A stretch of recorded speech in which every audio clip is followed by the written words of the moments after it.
Carl Jung believed that every emotional reaction is rooted in the unconscious, a signal of unresolved inner conflict. When a person reacts impulsively, they reveal not strength, but vulnerability. They hand over control to the external world, allowing others to dictate their inner state.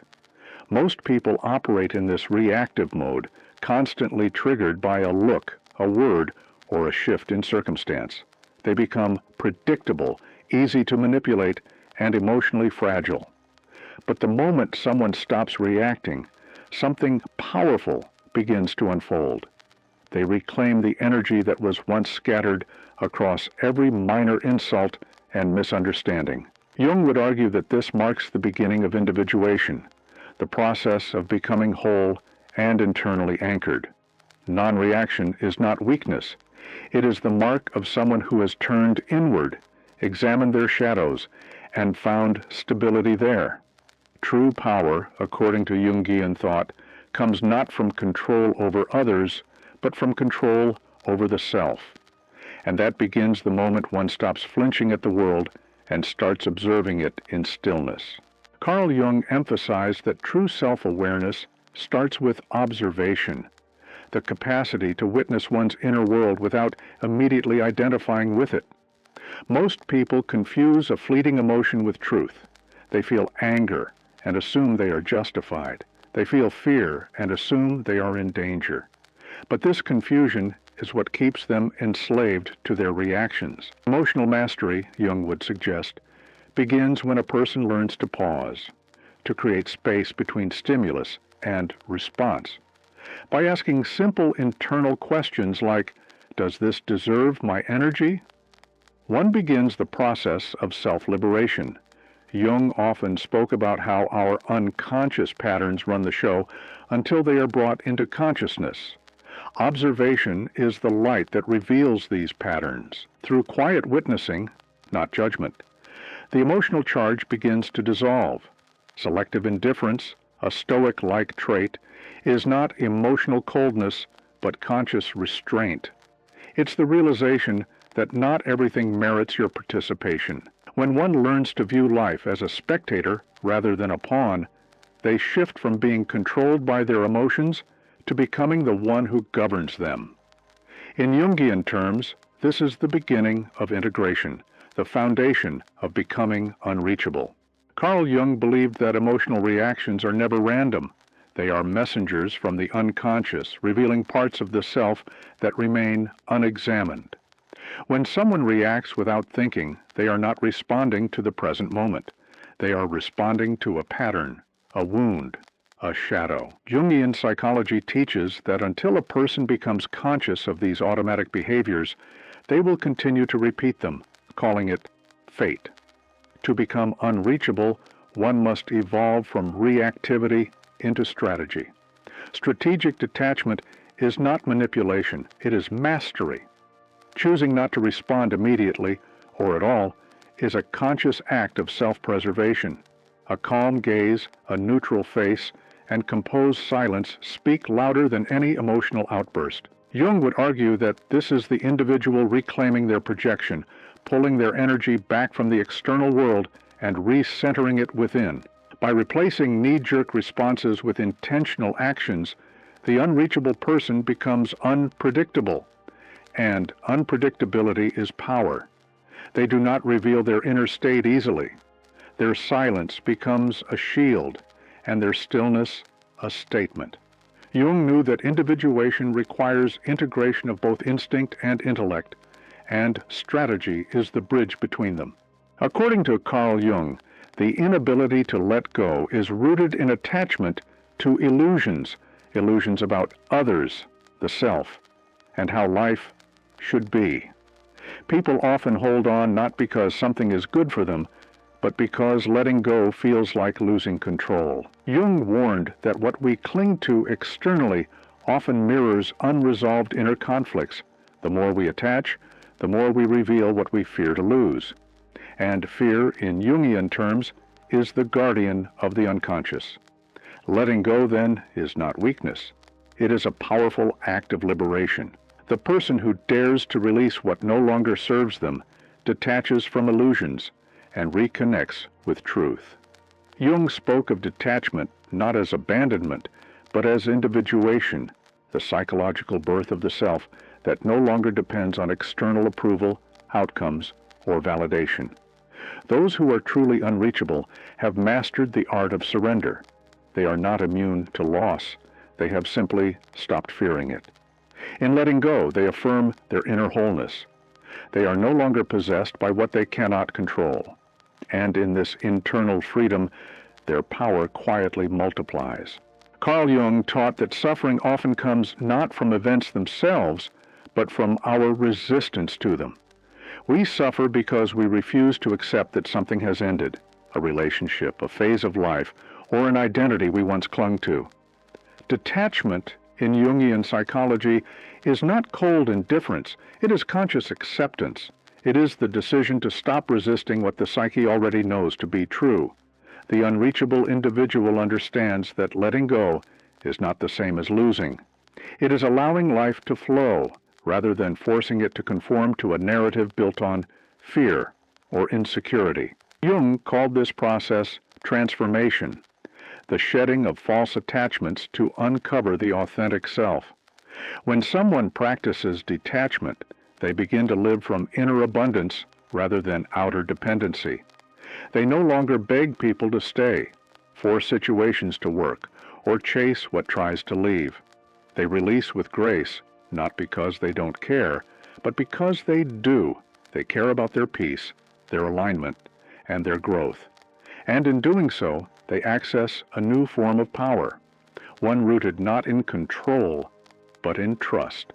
As Jung said, what you resist persists. What you accept transforms you. In a world that overvalues noise, Carl Jung recognized the profound wisdom in silence. He believed that introspection, the quiet turning inward, was essential to individuation, the process by which a person becomes whole. Silence is not merely the absence of sound, it is the presence of self.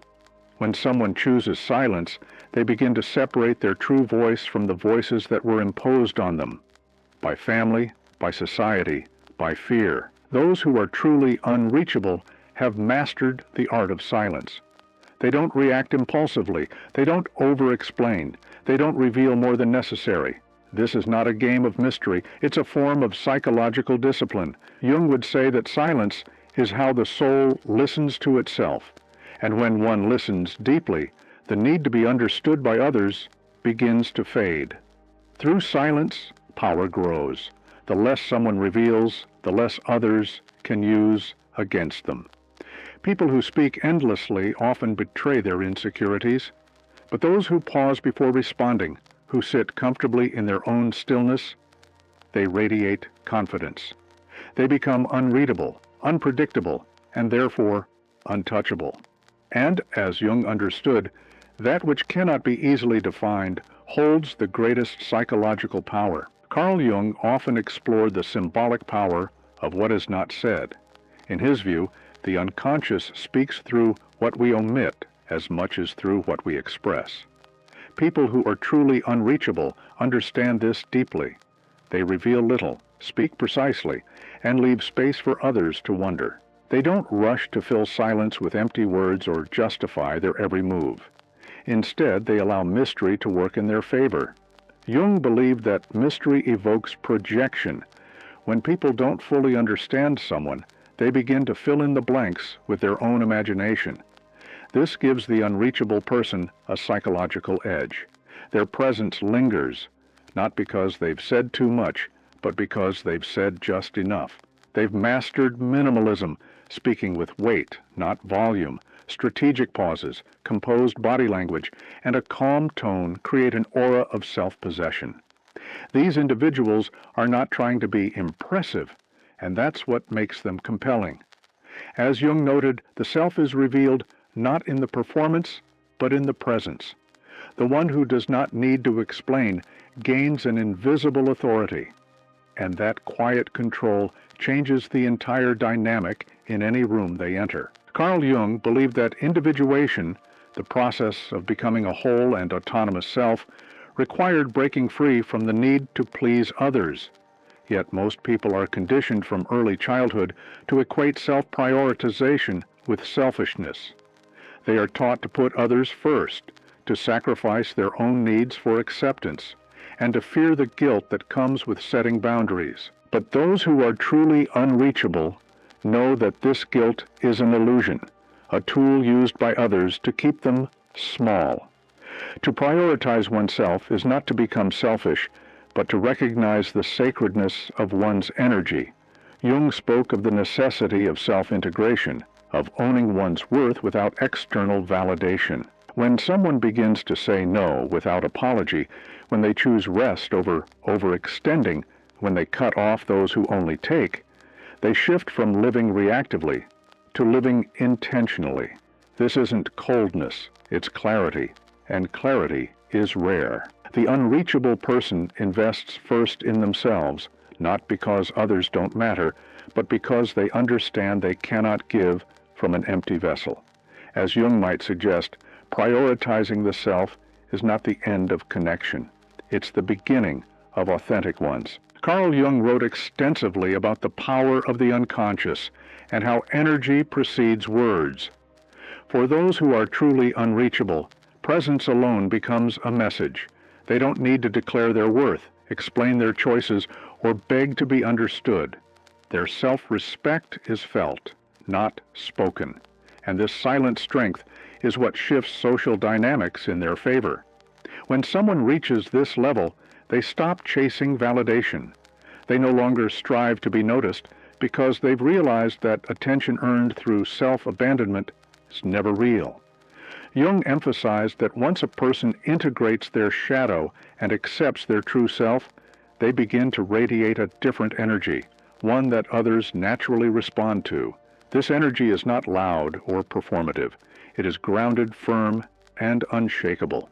Opportunities arrive effortlessly, not because they are sought, but because they are attracted. People who once overlooked you now pay attention.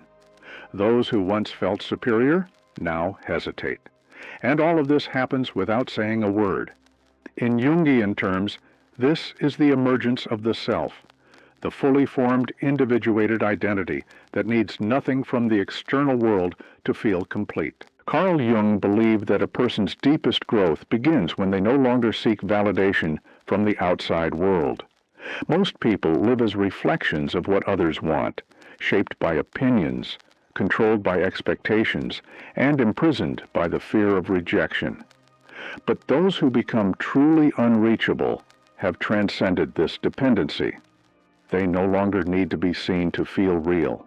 They no longer need to be liked to know their worth. This is not arrogance. It is personal power. Jung's concept of individuation describes a person who has reclaimed their psyche from the collective, who no longer compromises their truth to belong. When someone reaches this level, they stop reacting to opinions, stop chasing approval, and stop explaining themselves. They move through life as their own compass, unbothered by who understands or approves. And in doing so, the paradox reveals itself. The less validation they seek, the more they receive. Respect follows them, not because they ask for it, but because they embody it. As Jung would say, the person who no longer lives for the world begins to shape it. And that is the true power of becoming unreachable.